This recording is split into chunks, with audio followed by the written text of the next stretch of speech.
अच्छा लगा था इस पहले वाला क्लास सब आपको। चलिए कोई बात नहीं, मैं आपकी क्लास को और आगे बढ़ाता हूँ और उसी में हम आगे जो सेक्शन हमारी है वो है बैंकिंग का। अब आप लोग देखेंगे बैंक के बारे में बहुत सारी बातें सुने होंगे, बैंक को कौन नहीं जानता है, लेकिन कभी आपने सोचा है कि ये बैंक आखिर आया कहाँ से है? ये बैंक शब्द का प्रयोग कब हुआ, इसकी शुरुआत कब हुई, विश्व में पहला बैंक कौन सा आया, किस ईस्वी में आया, भारत में कब आया, वो कौन सी बैंक थी? तो चलिए पहले मैं बैंकिंग से रिलेटेड पहले मैं बैंक का इतिहास आपको बताने जा रहा हूँ। तो अब बैंक क्या है? सबसे पहले हम बैंक जो है इसको जैसे जब ये बैंक आई तो सबसे पहला बैंक जो आया था 15वीं शताब्दी में आई थी। 15वीं शताब्दी का मतलब हो गया 1994 में। आप यहाँ पे देख सकते हैं 1994 में, मैं आपको दिखा रहा हूँ।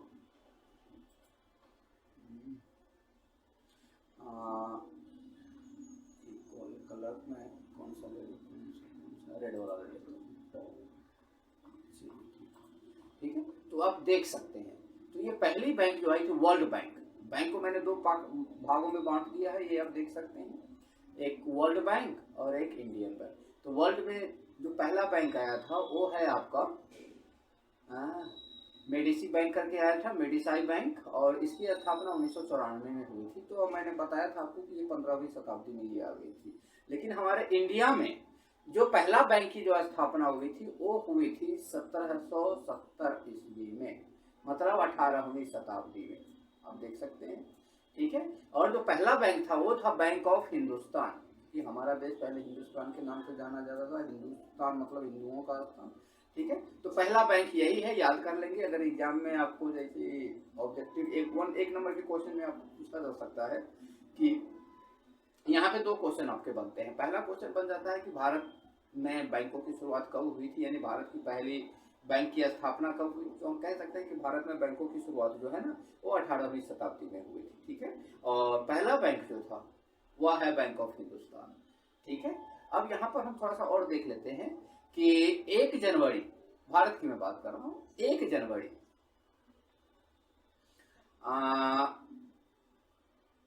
1949 को एक एक्ट बनती है वो बैंक के लिए। तो वो 1 जनवरी 1949 को जैसे क्या कहते हैं एक बैंकिंग एक्ट बनाई जाती है। और जो भी बैंक वगैरह उसके बाद आए हैं, यानी जैसे क्या कहते हैं जो भी बैंक है तो वो बैंक को तभी बैंक माना जाएगा जब वह इस एक्ट के अंतर्गत रजिस्टर्ड हो। यानी हम कह सकते हैं कि वह बैंकिंग संस्था है जो 1949 बैंकिंग एक्ट के अंतर्गत रजिस्टर्ड होती है, तो उसको एक बैंक की संज्ञा दी जाती है। अब बैंक को जो है उसने, या बैंक एक अकेला नहीं होता है, बैंक के साथ साथ एक और चीज जुड़ी होती है, उसको बोलते हैं वित्तीय संस्था, फाइनेंशियल कंपनी। क्योंकि अगर केवल बैंक की बात करेंगे तो बैंक अपने आप में अधूरा है, उसे हमें बैंक को पूरा करने के लिए हमारे पास एक और होनी चाहिए वित्तीय संस्था, ठीक है। और पहला तो जैसे जब बैंक अस्तित्व में आया तो जैसे बैंकिंग एक्ट बनी, लेकिन बाद में ये आया था आपको 1949 को। लेकिन 7 साल के बाद एक और जैसे क्या कहते हैं एक्ट आती है, वो हो जाता है कंपनी एक्ट। क्योंकि उसके बाद बहुत सारी कंपनियां वगैरह आ जाती है, बहुत सारी संस्थाएं आ जाती है, तो एक आ जाती है कंपनी एक्ट का, जैसे क्या कहते हैं कंपनी एक्ट बनाई जाती है। और जो भी कंपनी, जो भी वित्तीय संस्थाएं, जो वह संस्था जो पैसे का लेन देन करता है उसको रजिस्टर्ड करवाना पड़ता है किससे? कंपनी एक्ट 1957 के अंतर्गत, ठीक है। हालांकि वो कंपनी जो जैसे क्या कहते हैं खुलती है वो अलग कंपनी एक्ट हो जाती है, लेकिन ये उन संस्थाओं के लिए जो वित्तीय लेन देन करती है, ठीक है। और जो कंपनी के लिए आ गई है वो है कंपनी एक्ट जो 2013 में आई, ये इसका ये किया गया था, ठीक है। अब ये जो है ये कंपनी एक्ट जो है, जो वित्तीय संस्थाएं जो पैसों का लेन देन करती है, ये 1956 में आपको 56 के अंतर्गत रजिस्टर्ड होते हैं, ठीक है। अब सबसे पहले एक हम देख लेते हैं कि बैंक हम कहते किसे हैं। चलिए एक एक करके हम दोनों चीज के बारे में जानते हैं कि बैंक क्या है और वित्तीय संस्था क्या है। तो अगर मैं बैंक की बात करूंगा तो बैंक एक ऐसी वित्तीय संस्था है जो बैंकिंग अधिनियम 1949 के अंतर्गत पंजीकृत होकर, मतलब रजिस्टर्ड होकर कार्य करे, उसको हम बैंक कहते हैं, ठीक है। और बैंक जो है कभी भी, बैंक जो है कभी भी क्या बताएं, जो लेन देन है वह हमेशा चेक के माध्यम से ही आर्थिक गतिविधियां करती है, वो कैश नहीं करेगी ये, ठीक है। ये जब भी करेगी तो जैसे ये चेक के माध्यम से ही ये लेन देन अपना कर सकती है यह बैंक, ठीक है। तो आप देख सकते हैं, तो जो हम तो हम इसकी परिभाषा में हम क्या कह सकते हैं कि वह वित्तीय संस्थाएं जो बैंकिंग अधिनियम 1949 के अंतर्गत रजिस्टर्ड होती है उसको हम बैंक कहा जाता है। बैंक चेक के माध्यम से आर्थिक गतिविधियां करती है। चेक को हम जैसे क्या कहते हैं, हुंडी भी कहते हैं। लेकिन फिर कहेंगे सर ये वित्तीय संस्था क्या है, तो वित्तीय संस्था को हम लोग देख लेते हैं। तो ये वित्तीय संस्थाएं ऐसी संस्था जो वित्तीय क्षेत्र में कार्य करती है, और कंपनी एक्ट 1956 और 2013 ये दोनों से के अंतर्गत ये रजिस्टर्ड हो वित्तीय संस्थाएं कहलाती है। अब आप कहेंगे सर ये वित्तीय संस्था में क्या क्या आ जाएगा। चलिए, तो वित्तीय संस्था में क्या क्या आ जाएगा मैं इसका एक संक्षेपण यहाँ बता रहा हूँ। मैं 1 बाय 1 सब के बारे में मैं डिटेल करूंगा, तो थोड़ा ध्यान से देखिएगा। ये वित्तीय संस्था के अंतर्गत वित्तीय संस्था जो काम में कौन कौन जुड़ा, यहाँ तक कि आपका बैंक जो है वो खुद एक वित्तीय संस्था से जुड़ा हुआ है। म्यूचुअल फंड ले लीजिए, बीमा क्षेत्र ले लीजिए, ये शेयर बाजार ले लीजिए, ये सब क्या है, यह सब जो वित्तीय संस्था है। पेंशन फंड ले लीजिए, वेंचर कैपिटल ले लीजिए, चिट फंड ले लीजिए, ये सारे के सारे जो है ना आपके, ये सब वित्तीय संस्था के अंतर्गत आते हैं, ठीक है। तो अब आपको वित्तीय संस्था तो समझ में आ गई होगी। चलिए, अब हम इसको थोड़ा सा और आगे करके चलते हैं। अब ये जो वित्तीय संस्था, तो दो शब्द आपको याद रखना होगा, क्योंकि ये बैंक भी इसका यूज करती है और वित्तीय संस्थाएं भी इसका यूज करती हैं। और बैंक और वित्तीय संस्था क्या, हम और आप भी उस शब्द का यूज करते हैं। एक होता है आय, मतलब आना, इनकम, और एक होता है व्यय, जिसको हम खर्चा करें, मतलब जाना। पैसों का आना जो है इनकम कहलाती है, पैसों का जाना जो है एक्सपेंडिचर कह सकते हैं, ठीक है, या व्यय कह सकते हैं। तो यहाँ पे ये दो शब्द को जो है आपको अच्छी तरह समझना होगा, क्योंकि चाहे बैंक हो या वित्तीय संस्था हो, यही दो खर्च तो करती है, या तो जैसे खर्च करती है या पैसे लेती है, ठीक है। उसके बाद ये दोनों खर्चा करने, आमदनी और खर्चा करने के बाद जो बच जाती है वो हमारा क्या हो जाता है, वो हमारा क्या बैलेंस वगैरह जो भी है ना वो हो जाती है। चलिए, तो इसको और हम देखते हैं, थोड़ा सा व्यय के बारे में समझ लेते हैं। व्यय क्या है, तो व्यय जो है, व्यय अस्तित्व का कारक होता है, यानी बिना व्यय के जीवन का विकास संभव नहीं है। खर्चा, यानी व्यय का मतलब हो गया आपका खर्चा। अब ये खर्चा क्या है, ये एक जीवन को चलाने की, जीवन को मेंटेन रखने की, जीवन की जरूरतों को पूरा करने की के लिए जिस शब्द का प्रयोग किया जाता है वह शब्द कहलाती है व्यय।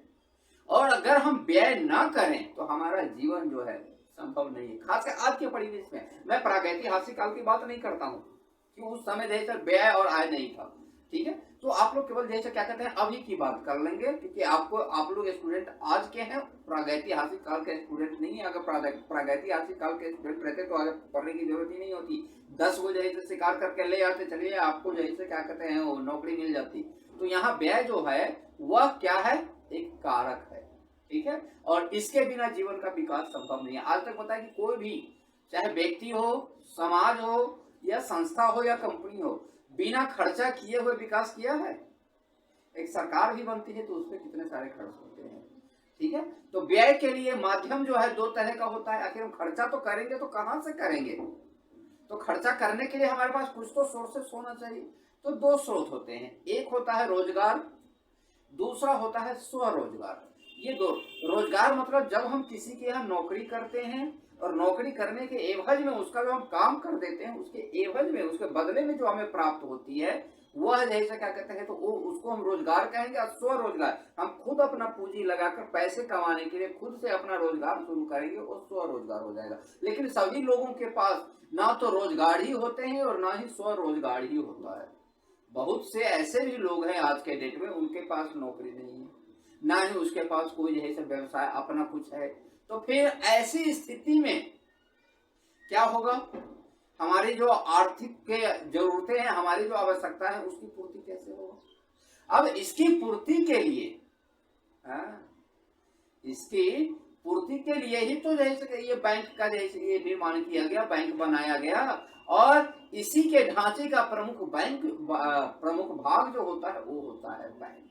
आप कहेंगे ये बैंक कैसे, ये हमारी, आपके पास नौकरी नहीं है, आपके पास कोई अपना रोजगार नहीं है, कोई धंधा नहीं है। क्यों नहीं है? क्योंकि आपके पास ये नहीं है। तो उस परिस्थिति में आप पेमेंट कहाँ से उठाएंगे? कुछ तो करना चाहेंगे। कब तक खाली पेट तो हमेशा नहीं रह सकते। आपके पीछे आपका फैमिली है, आपकी जिम्मेदारी है, आपकी बहुत सारी चीजें हैं।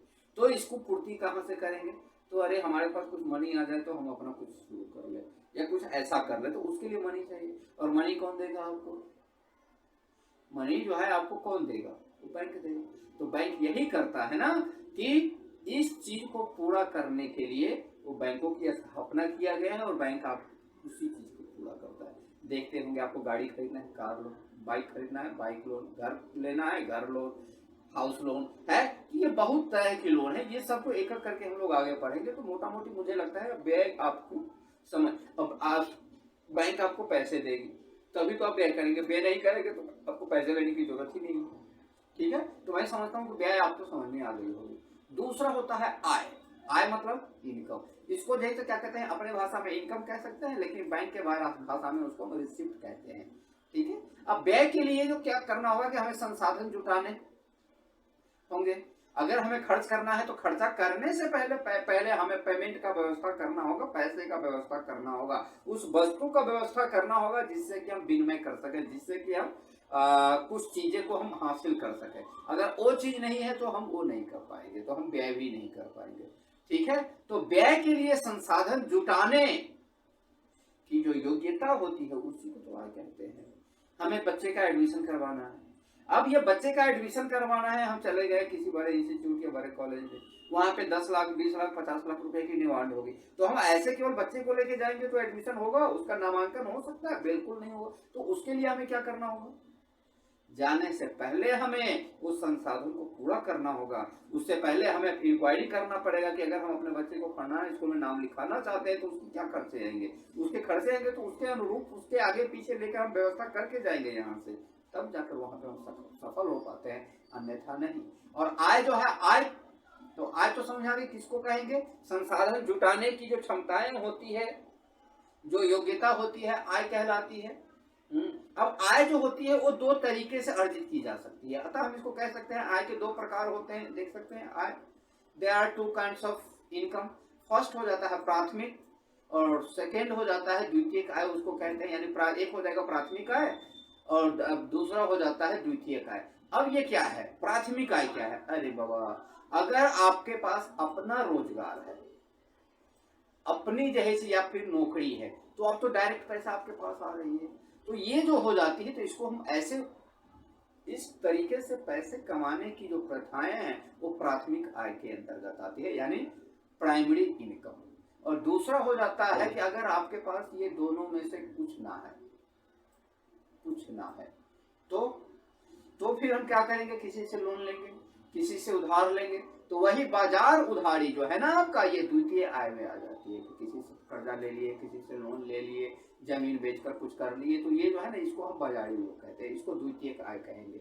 ठीक है, तो ये जो है आय हमारा दो तरह का हो गया। चलिए अब इसको थोड़ा सा और हम देख लेते हैं। मैंने तो सब क्लियर कर दिया। फिर भी प्राथमिक इनकम क्या है, प्राथमिक आय क्या है? जो स्वयं से कमाकर प्राप्त होती है। देख लीजिए यहाँ पे, जो हम खुद से कमाकर प्राप्त करते हैं, रोजगार या स्वरोजगार कहलाता है। ये दोनों चीज इसी में आ जाएगा।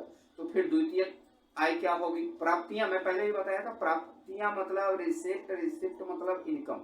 ठीक है, तो आप इस बात को याद रख लीजिए, नहीं तो जैसे आप लिख लीजिए।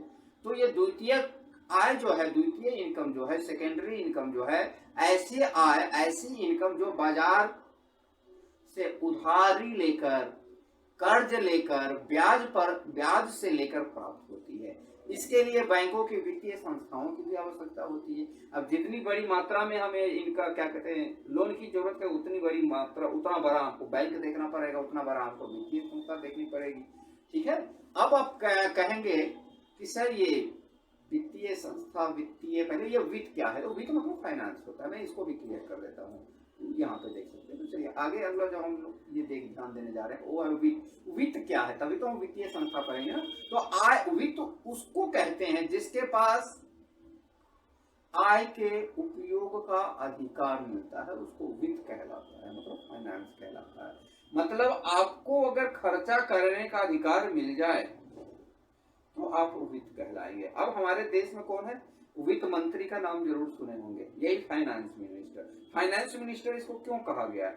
क्योंकि इनको आय के उपयोग, जो हमारी देश की जो इनकम हो रही है उसको उपयोग करने का अधिकार होता है। इसीलिए आप देखेंगे कि फरवरी में साल में एक बार बजट आती है और वो हमारे जो वित्त मंत्री होते हैं, जो फाइनेंस मिनिस्टर होते हैं, वो उसको पेश करते हैं। और वो क्या पेश करते हैं? वो ये नहीं बताते हैं कि हमने इतना इधर से कमाना है, इधर से कमाना है, इधर से इतना पैसा आएगा, इधर से इतना पैसा आएगा, ये वो कभी नहीं कहते हैं। वो क्या कहते हैं कि हम जो है खर्चा किस पर करेंगे, शिक्षा पर कितना करेंगे, रक्षा पर कितना करेंगे, उसके बाद स्वास्थ्य पे कितना करेंगे, उसके बाद यहाँ पे कृषि पर कितना करेंगे, ठीक है। तो वो जो है ना खर्चे का ब्यौरा लेकर आते हैं, वही हमारी जो है ना बजट कहलाती है, जिसको हम कहते हैं। तो अब समझ में आ गया वित्त। अब ये जो है क्या है, वित्त को बेचना या उधार लेना लेंडिंग कहलाएगा। उसी तरह वित्त को खरीदना या उधार लेना बोरोविंग कहलाएगा। उसको आप अंग्रेजी में भी समझ सकते हैं। जिस कीमत पर वित्त को बेचा जाए या खरीदा जाए और उस कीमत में से जो हमें ज्यादा मिलेगा, जो मुनाफा मिलेगा, उसको हम क्या बोलेंगे? इंटरेस्ट। सपोज दैट कि मैं 10,000 रुपया किसी को दिया और 10,000 का मैं 5%, ऐसे 10,000 मैं थोड़े ना दूंगा, इतने दिन के लिए दे रहा हूं तो मैं उस पर कुछ न कुछ तो जैसे चाहूंगा कि 2 पैसा मेरे पास आना चाहिए। मैं 10,000 किसी को दे रहा हूं तो मैं क्या कहता हूं कि उस पर 1% इंटरेस्ट डाल देता हूं, या 2% या 3%, सब अपने अपने हिसाब से डाल देते हैं। तो वो जो है मूलधन के अलावा जो जितना आती है वो हमारा क्या कहलाता है? ब्याज कहलाती है। इसको और डिटेल समझेंगे आगे एक एक करके। चलिए, तो यहाँ पे मोटा मोटी मेरा यही आपको समझाना था, वित्त क्या है, फाइनेंस क्या है। चलिए अब थोड़ा और आगे हम लोग चलते हैं, देखते हैं बैंक। वित्तीय संस्था तो आपको समझ में आ गई। अब चलते हैं बैंक को थोड़ा डिटेल करते हैं। तो पहले तो मैंने आपको इससे पहले बता चुका था कि बैंक की स्थापना जो हुई थी 15वीं शताब्दी में ही हो गई थी दुनिया में, और 15 शताब्दी वही 1495 मैंने कहा था आपको। और उस समय 2 बैंक की स्थापना यानी, और दूसरी बैंक जो थी हमारे लिए तो पहली होगी, ठीक है। तो हमारे देश में जो पहली बैंक की स्थापना हुई थी वो हुई थी आपको 1770 ईस्वी को, मतलब 18वीं शताब्दी में बैंक की स्थापना हो गई थी। और वो बैंक का पहला बैंक का क्या नाम था? बैंक ऑफ हिंदुस्तान, सही है, ठीक है। अब ये बैंक जो बनाई, बैंक की तो स्थापना हो गई। अब ये बैंक जो है यह काम कैसे करेगा? तो बैंक को काम करने के लिए क्या किया गया है ना, कि इसको 2 भागों में विभाजित किया गया है, ठीक है। 2 भागों में विभाजित किया गया और ये दोनों अलग अलग ऑब्जेक्ट के अनुसार काम करेंगे। पहला बैंक को किया गया है, क्या नाम दिया गया है? अनुसूचित बैंक, जिसको हम शेड्यूल बैंक कहते हैं। देखिए यहाँ पे शेड्यूल बैंक, तो ये शेड्यूल बैंक, अनुसूचित बैंक, और एक हो जाता है नॉन शेड्यूल बैंक, गैर अनुसूचित बैंक। तो हम गैर अनुसूचित बैंक को बाद में देखते हैं, पहले अनुसूचित बैंक क्या है उसको देख लेते हैं। तो अनुसूचित बैंक को भी जैसे ये 2 भागों में बांटा गया है। एक है आपका डोमेस्टिक बैंक और एक है फॉरेन बैंक। डोमेस्टिक बैंक मतलब देशी बैंक अर्थात जैसे आपका घरेलू बैंक हो गई, और विदेशी बैंक जो अपने देश का नहीं हो, ठीक है। तो विदेशी बैंक को भी हम बाद में देखते हैं, पहले हम देशी बैंक को देख लेते हैं, क्योंकि हम लोग देश में रहते हैं और जिस देश में रहते हैं तो पहले अपने देश के बारे में जानेंगे ना। तो देशी बैंक क्या है? तो ये देशी बैंक के पास हम आते हैं। तो देशी बैंक क्या करता है ना, इसको भी काम करने के लिए कहा कि नहीं बहुत लोड हो जाएगी, अगर अकेला मैं सारा जैसा ये संभालूंगा तो उसने क्या किया, देशी बैंक भी जैसे 2 भागों में बटा हुआ है। एक है पब्लिक बैंक और दूसरा है प्राइवेट बैंक। ये चीज तो आप जरूर जानते होंगे, सार्वजनिक बैंक और निजी बैंक। अब आप कहेंगे सर ये सार्वजनिक बैंक और निजी बैंक क्या है? तो चलिए मैं यहाँ से बता देता हूँ।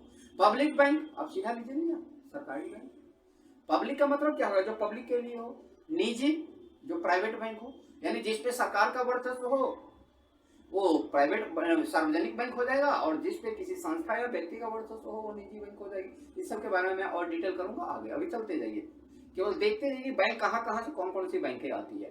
अब हम पब्लिक बैंक के पास जाते हैं। तो पब्लिक बैंक ने को भी जैसे 2 भागों में बांट दिया गया है। एक बांटा है राष्ट्रीयकृत बैंक, मतलब जैसे नेशनलाइज्ड बैंक, और दूसरा बांट दिया है गैर राष्ट्रीयकृत बैंक, नॉन नेशनलाइज्ड बैंक। यहाँ तक कोई दिक्कत? तो हमने एक भाग को लेकर चला और यहाँ पे हम देखते हैं, और इसका जो दूसरा था प्राइवेट बैंक। अब यह प्राइवेट बैंक क्या है? तो प्राइवेट बैंक को भी 2 भागों में बांट दिया है। एक बांट दिया है ओल्ड जनरेशन बैंक और दूसरा है आपका न्यू जनरेशन बैंक, ठीक है। तो अब हम चलते हैं अब ऊपर से एक एक करके एकदम बारी बारी से मैं अध्ययन करता हूँ। तो पहले हम अपना ये शेड्यूल बैंक के पास आते हैं। तो ये शेड्यूल बैंक क्या है, फिर ये डोमेस्टिक बैंक क्या है, डोमेस्टिक बैंक के नीचे पब्लिक और साथ, पहले इतना देख लेते हैं। तो सबसे पहले हम किसको करेंगे, शेड्यूल बैंक को।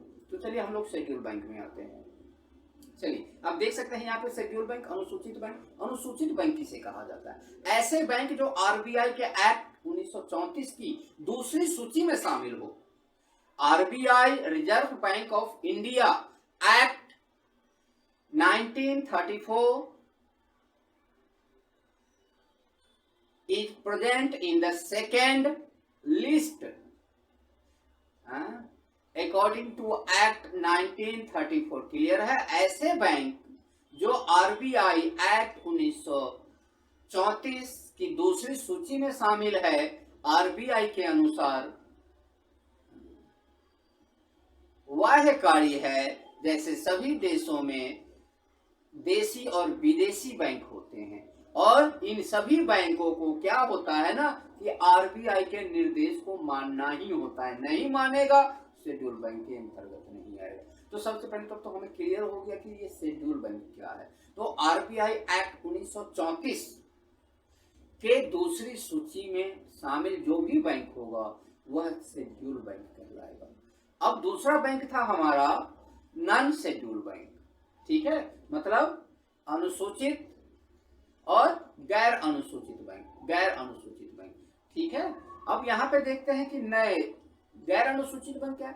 ऐसे बैंक जो आप देखिए उसमें जो शामिल है अनुसूचित बैंक, और जो उस एक्ट में शामिल नहीं है वो तो डिफिनेशन अपने तरफ से बन जाएगी कि जो आरबीआई एक्ट 1934 की दूसरी लिस्ट में शामिल होगा वो क्या हो जाएगा, अनुसूचित बैंक कहलाएगा, शेड्यूल बैंक कहलाएगा। और जो आरबीआई एक्ट 1934 के दूसरी लिस्ट में शामिल नहीं होगा गैर अनुसूचित बैंक कहलाएगा। अब ऐसे में कौन कौन से बैंक आते हैं, सहकारी बैंक का नाम सुने होंगे, स्थानीय संस्थाओं के बैंक सुने होंगे, म्यूनिसिपल वाले क्या कहते हैं, म्यूनिसिपल वाले के बैंक के नामों के सुने होंगे। तो ये सारे बैंक आपका जो है ना कि नॉन शेड्यूल बैंक में आते हैं, और वो आरबीआई एक्ट 1934 के लिस्ट सेकेंड लिस्ट में नहीं आता है इसका नाम। ठीक है, चलिए अब आ जाता है, मैंने उसके नीचे आया था कि उसको भी दो भागों में बांटा गया था, एक देशी और एक विदेशी बैंक। अब देशी बैंक को क्या कहते हैं, डोमेस्टिक बैंक। ऐसे अनुसूचित बैंक जिसमें 50% से अधिक के शेयर भारतीय नागरिकों के हो। देशी मतलब ज्यादातर शेयर देश का हो। ठीक है, उसे हम देशी बैंक कहेंगे। यहां तो कोई दिक्कत, देशी नाम देख लीजिए, देशी बैंक मतलब उस बैंक में जो रकम है, जो पैसे लगा हुआ है उस बैंक में, ठीक है, चलाने के लिए उस बैंक में 50-50% से अधिक के शेयर, अधिक का पैसा जो है हमारे देशवासियों का होगा, वो देशी बैंक कहलाएगा। और तो कहेगा सर विदेशी बैंक। अब ये लीजिए, जब हम देश के पैसा, अगर ज्यादा पैसा जिस बैंक में लगा वो देशी बैंक, जिस बैंक में जैसे क्या कहते हैं दूसरे देश का पैसा लगा वो विदेशी बैंक। तो सीधी सी अपने हाथ में बात है कि 50% से अधिक जिसमें हमारा शेयर है वो हमारा बैंक हो जाएगा, और जिसमें जैसे क्या कहते हैं दूसरों का शेयर है वो दूसरों का बैंक हो जाएगा। तो यहाँ पे फॉरेन बैंक ऐसा ही है, आपका डिफिनेशन आप देख सकते हैं। ऐसे बैंक जिसमें 50% से अधिक के शेयर, कितना, 50% से अधिक के शेयर विदेशी नागरिकों और संस्थाओं के हो, उसे विदेशी बैंक कहा जाता है। अब जैसे ये बहुत ही क्या कहते हैं स्टैंडर्ड एंड चार्टर्ड बैंक, बहुत बिजनेसमैन लोग इसका यूज करते हैं। HSBC बैंक सुने होंगे नाम, सिटी बैंक सुने होंगे, ABN और बैंक का बारे में भी आप सुने होंगे। तो ऐसे ये सारे बैंक जो है ना, इसमें ज्यादातर पैसा जो होती है 50% से अधिक पैसा अपने देश के नागरिकों का नहीं होता है, बल्कि दूसरे देश के नागरिकों और वहां के संस्थाओं का होता है। इसीलिए हम उसको विदेशी बैंक या अपने भाषा में ले लीजिए ना, विदेशी बैंक जिसमें विदेशी लोगों का पैसा हो, देशी बैंक जिसमें देश के लोगों का पैसा हो, ज्यादातर। क्लियर है, चलिए ये आपको ऐसे ही याद हो गई होगी। अब हम आ जाते हैं कि उसमें मैंने बताया था, एक था पब्लिक बैंक, मतलब सार्वजनिक बैंक और सरकारी बैंक। ऐसे बैंक जिसमें, अब ये क्या है, पब्लिक बैंक क्या होगा, या फिर जैसे सार्वजनिक बैंक की मैंने बात करी है, तो ये सार्वजनिक बैंक क्या है, तो थोड़ा इसको देख लेते हैं। तो सार्वजनिक मतलब मैंने पहले भी बताया सरकारी, ठीक है। तो ऐसे बैंक जिसमें 50% से अधिक के शेयर राष्ट्रपति के नाम होते हैं, राष्ट्रपति मतलब सरकार के होते हैं, ठीक है। तो ऐसे बैंकों को क्या बोलेंगे हम, सरकारी बैंक कहें, सार्वजनिक बैंक कहें या पब्लिक बैंक कहेंगे, ठीक है। उसे सार्वजनिक बैंक कहा जाता है। तो जैसे आपको याद हो जाएगी, अगर कोई क्वेश्चन भी पूछ देगा कि हाँ, आपको अक्सर मेंस में पूछा जाता है कि सार्वजनिक बैंक किसे कहते हैं, एकदम सिंपल सी बात है, सार्वजनिक बैंक आप दे दीजिए ना, जिसमें 50% से अधिक के पैसे, सीधा ले लीजिएगा, सार्वजनिक सरकार होगी। अब जिसमें 50% से ज्यादा पैसा किसका हो, सरकार का लगा हो, सरकार में किसका लगा रहता है, राष्ट्रपति का लगा रहता है, वो क्या कहलाएगा, सार्वजनिक बैंक कहलाएगा, ठीक है। अब है प्राइवेट बैंक, अब ये प्राइवेट बैंक, अब प्राइवेट बैंक जो है, अब थोड़ा इसको भी देख लेते हैं। लेकिन एक चीज हमें और बताना है आपको कि ये जो सार्वजनिक बैंक होते हैं ये दो प्रकार के होते हैं। एक होता है राष्ट्रीयकृत बैंक, राष्ट्रीयकृत बैंक मैं आपको पहले भी बता चुका था, ऐसे बैंक जो पहले किसी निजी क्षेत्र में थे, व्यक्ति या संस्था के पास था, लेकिन बाद में संसद में एक कानून बनाकर उसके जो स्वामित्व जो कोई और व्यक्ति था, कोई अन्य संस्था था, उसके स्वामित्व को में जैसे क्या कहते हैं, उससे लेकर जैसे सरकार अपना अधिकार उस पर कर ले, उसको हम क्या कर लेते हैं ना, राष्ट्रीयकृत बैंक कहा जाता है, उसे राष्ट्रीयकृत बैंक कहा जाता है। जो और पहले वही होता था, पहले प्राइवेट बैंक ही होते थे, बाद में सरकार देखते हैं कि इसका इतना सारा जैसे क्या कहते हैं ट्रांजैक्शन हो रही है, चलो इसको जैसे सरकारी बैंक के अंतर्गत हम इसको ले आते हैं। तो एक बिल बनाई जाती है संसद में और वो बिल को पास कराकर फिर उस पर सरकार का स्वामित्व हो जाता है, तो उसे क्या कहेंगे हम, राष्ट्रीयकृत बैंक हो गए। अब जैसे अब यहाँ पे कहेंगे सर ये कैसे हो सकता है, हमारा बैंक कोई अन्य कैसे ले सकता है, तो ये देखिए मैं एक एग्जांपल दे रहा हूँ आपको। क्या कहते हैं 1969 में 1969 में संसद में एक कानून बनाया गया। कानून क्या बनाया गया था कि जिस बैंक के पास 50 करोड़ से अधिक का ट्रांजैक्शन हो, अधिक का लेन देन होती है जिस बैंक में, वैसे बैंक या जिस बैंक के पास 50 करोड़ से अधिक की संपत्ति हो, उस बैंक अधिक की करोड़ से अधिक जिन बैंकों के पास पेड अप बैलेंस हो, प्रदत्त पूंजी मतलब संपत्ति होगी, वह सभी बैंक सरकार की हो जाएगी।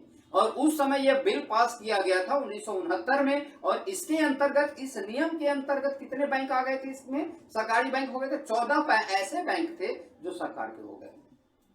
तो ये ऐसे ही होते हैं सरकारी बैंक, सरकार के पास अपनी ये क्षमता नहीं है कि सरकार ने जो बैंकों की स्थापना करे और उसको पब्लिक को सौंप दे, ठीक है। चलिए फिर क्या होता है कि फिर 1980 में एक बिल आया, एक कानून बनाया गया था 1969 को, दूसरा बिल आता है 1980 को, लगभग ठीक 11 साल के बाद संसद में कानून बनाया गया। क्या किया गया, यह 50 करोड़ को बढ़ा दिया गया, 200 करोड़ से अधिक की पूंजी जिनके पास होगी वह सरकार की हो जाएगी। और फिर इस कानून के अनुसार जो है 6 बैंक फिर सरकार के जैसे क्या कहते हैं अंडर में आ जाते हैं। अब समझ आ गई। तो इस तरह जो थे प्राइवेट बैंक सरकारी बैंक हो गए, ठीक है। अब यहाँ पे आते हैं तो सरकारी बैंक तो हमने देख लिया, यानी सार्वजनिक बैंक। अब आ जाते हैं हम गैर राष्ट्रीयकृत बैंक। अब एक तो मैंने राष्ट्रीयकृत बैंक बताया था, अब अगला है गैर राष्ट्रीयकृत बैंक। अब गैर राष्ट्रीयकृत बैंक क्या कहते हैं, ऐसे बैंक जो पहले से ही सरकार में शामिल होने वाले किसी न किसी संस्था या रियासतों के रहे हैं, उन्हें गैर राष्ट्रीयकृत बैंक कहते हैं। मतलब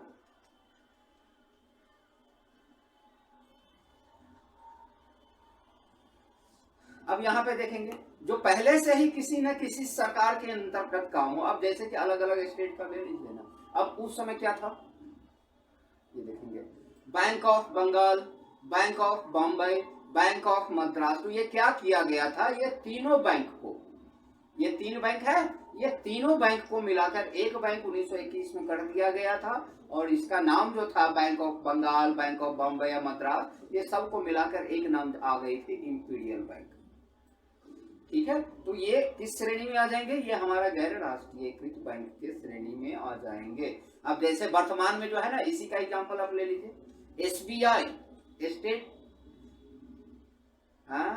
बैंक ऑफ इंडिया जो है, इसी का, इसको 1956 में जो है ना इसी कानून के अंतर्गत बनाया गया था। चलिए अब हम आ जाते हैं सार्वजनिक बैंक के बाद एक आ जाती है हमारे पास प्राइवेट बैंक। अब ये प्राइवेट बैंक, निजी बैंक क्या है इसको देख लेते हैं। ऐसे बैंक यानी जब ये प्राइवेट हो गई तो किसी एक आदमी का पैसा ज्यादा लगा होगा, सरकारी बैंक है तो सरकार का पैसा ज्यादा लगा होगा। तो यही चीज है यहाँ पे, कुछ खास इसके डिफिनेशन में याद करने के लिए कुछ नहीं, बस थोड़ा सा समझ करना है, अपने आप याद हो जाती है और अपने आप आपके दिमाग में बैठेंगे, यहाँ पे मगम करने की जरूरत नहीं है, ध्यान देने की जरूरत है। ऐसे बैंक जिसमें 50% से अधिक के शेयर नागरिकों अथवा निजी संस्थाओं के होते हैं उसे निजी बैंक या प्राइवेट बैंक कहा जाता है। और इस तरह के दो बैंक होते हैं, मतलब ऐसे बैंक जिसमें सरकार की कोई भागीदारी ना हो, सरकार का कोई पैसा ना हो, या तो यही से क्या कहते हैं किसी बड़ी बड़ी कंपनियों के हों या जनता के हों। और इस तरह के दो बैंक होते हैं, एक है हमारा ओल्ड जनरेशन प्राइवेट बैंक। ऐसे बैंक जो 1993 के पहले के नियमों के आधार पर बनाए गए थे। और ये जो बैंक बनाए गए थे तो कैसे बनाए गए थे, नरसिम्हन समिति के पहले जो बैंक बनाए गए थे उसे यही कहते हैं ना old generation private bank. Clear है? OGPB कह सकते हैं हम उसको। और ऐसे बैंक जो थे उस समय कितने थे? 5। अब दूसरा आ जाता है न्यू जनरेशन बैंक। क्या है इसमें? अब न्यू जनरेशन बैंक को हम देख लेते हैं। अब यह ऐसे बैंक जो 1993 के बाद बने, 1993 से पहले के जो बैंक थे वो ओल्ड जनरेशन, 1993 के बाद जो भी बैंक आए हैं नरसिम्हन समिति के द्वारा सुझाए गए नियम के अनुसार जो बैंक बना है ना उसे हम जैसे क्या कहते हैं N new, G generation, P private, B bank कहते हैं। और ऐसे बैंक में कौन कौन से आते हैं आप नाम सुने होंगे आज के डेट में, जैसे क्या कहते हैं देख सकते हैं। एक बहुत बड़ी बैंक है HDFC, ये न्यू जनरेशन बैंक है। ICICI, axis, yes bank, Kotak Mahindra bank है। तो ये सारे बैंक जो आप देखते हैं ये सारे जैसे न्यू जनरेशन के बैंक है। ठीक है, चलिए आज के लिए मुझे लगता है कि मैंने आपको बैंकों के बारे में बता दिया, बैंकों के प्रकार के बारे में बता दिया, बैंक क्या है उसके बारे में बता दिया, कितने प्रकार के हैं, किसको कौन सी बैंक कहते हैं इसको बता दिया। इसकी अगली भाग, इसके आगे जानने के लिए आप लोग कंटिन्यू बने रहें और wait for the our next class.